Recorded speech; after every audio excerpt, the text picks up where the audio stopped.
तो symbiotic relationship बहुत important topic है। तो सिम्बायोटिक रिलेशनशिप बेसिकली एक ऐसा रिलेशनशिप होता है जिसमें दो डिफरेंट स्पीशीज आपस में एक साथ रहते हैं, दूसरे के साथ इंट्रैक्शन करते हैं और पूरे लाइफ टाइम सर्वाइव करते हैं।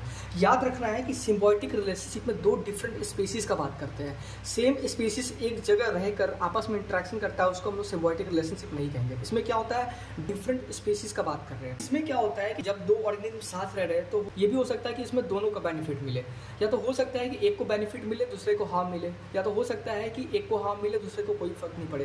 तो इसीलिए सिम्बायोटिक जो रिलेशनशिप होता है उसका बहुत सारा टाइप होता है, तो हमेशा इस टाइप्स में कन्फ्यूजन होता है। ठीक है, तो अगर टाइप्स की बात करें तो ये टोटल 5 टाइप का होता है। सबसे पहले म्यूचुअलिज्म होता है, कॉमेंसलिज्म होता है, पैरासिटिज्म होता है, एमेंसलिज्म होता है, न्यूट्रलिज्म होता है। सबसे पहले म्यूचुअलिज्म की बात करें तो यहाँ पे पॉजिटिव लिखा है, मतलब कि ऐसे सिम्बायोटिक रिलेशनशिप में क्या होता है कि दोनों को बेनिफिट मिलता है। अगर एक को हम लोग रिमूव कर दे तो दूसरा सर्वाइव नहीं कर पाएगा, अगर दूसरे को रिमूव कर दे तो पहला सर्वाइव नहीं कर पाएगा, क्योंकि यहाँ पे दोनों क्या कर रहा है, एक दूसरे से बेनिफिट ले रहा है। तो इसका एग्जांपल हो जाएगा बीज एंड फ्लावर। अब बीज और फ्लावर के केस में देखते हैं कि जो बीज को क्या चाहिए, नेक्टर चाहिए, तो नेक्टर चाहिए तो कहाँ से जाता है, फ्लावर के पास जाता है लेने के लिए, तो फ्लावर से जो क्या मिलता है, नेक्टर मिलता है। बदले में बीज फ्लावर का क्या करता है, पॉलिनेशन करता है। तो जब पॉलिनेशन करता है तो फ्लावर को क्या हुआ, यहाँ पे फ्लावर पॉलिनेट हो गया।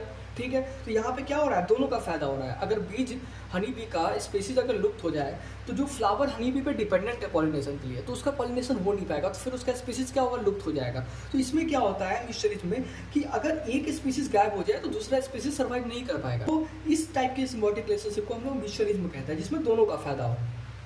उसके बाद एक इंपॉर्टेंट एग्जांपल है जो कि बहुत ज़्यादा एग्जाम में पूछा जाता है, लाइकेंस के बारे में। तो लाइकेंस याद रखना है, एक ये स्ट्रक्चर है जो बेसिकली किसका एसोसिएशन होता है, एल्गी और फंगी का होता है। तो symbiotic association between algae and fungi, ये एल्गी और फंगी आपस में कंबाइन रहता है और एक स्ट्रक्चर का फॉर्मेशन करता है जिसको हम लोग कहते हैं लाइकेंस। ठीक है, अब इसमें क्या होता है कि जो एल्गी होता है ये क्या है, ऑटोट्रॉप्स है, तो ये क्या करता है, फूड का सिंथेसिस करता है। और जो फंगी होता है हेटेरोट्रॉप्स है, ये फूड के लिए किस पर डिपेंडेंट होता है, अलगी पर डिपेंडेंट होता है। तो अलगी क्या कर रहा है, फंगी को फूड दे रहा है, बदले में फंगी उसको क्या कर रहा है, तो फंगी इसको क्या कर रहा है, शेल्टर प्रोवाइड कर रहा है, और वाटर एंड मिनरल्स को वो एटमॉस्फेयर इन्वायरमेंट से एब्जॉर्ब करके किसको दे रहा है, एल्गी को दे रहा है। तो मतलब यहाँ पे दोनों का फायदा है। ठीक है, वाटर मिनरल्स के लिए एल्गी किस पर डिपेंडेंट है, फंगी पर डिपेंडेंट है, और फूड के लिए फंगी किस पर डिपेंडेंट है, एल्गी पर डिपेंडेंट है। तो यहाँ पे क्या हो रहा है, दोनों का फायदा हो रहा है। ठीक है, उसके बाद कॉमेंसलिज्म का बात करें तो कॉमेंसलिज्म क्या होता है, इसमें एक पॉजिटिव दूसरा जीरो लिखा हुआ है, मतलब दूसरे को कोई फर्क नहीं पड़ता, एक को बेनिफिट मिलता है और दूसरे को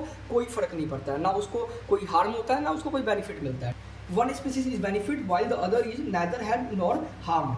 एग्जाम्पल हो जाएगा बार्नेकल्स और वेल्स। बार्नेकल्स क्या है, बेसिकली अर्थ्रोपोड्स है जो कि वेल मछली के सरफेस पे छोटे छोटे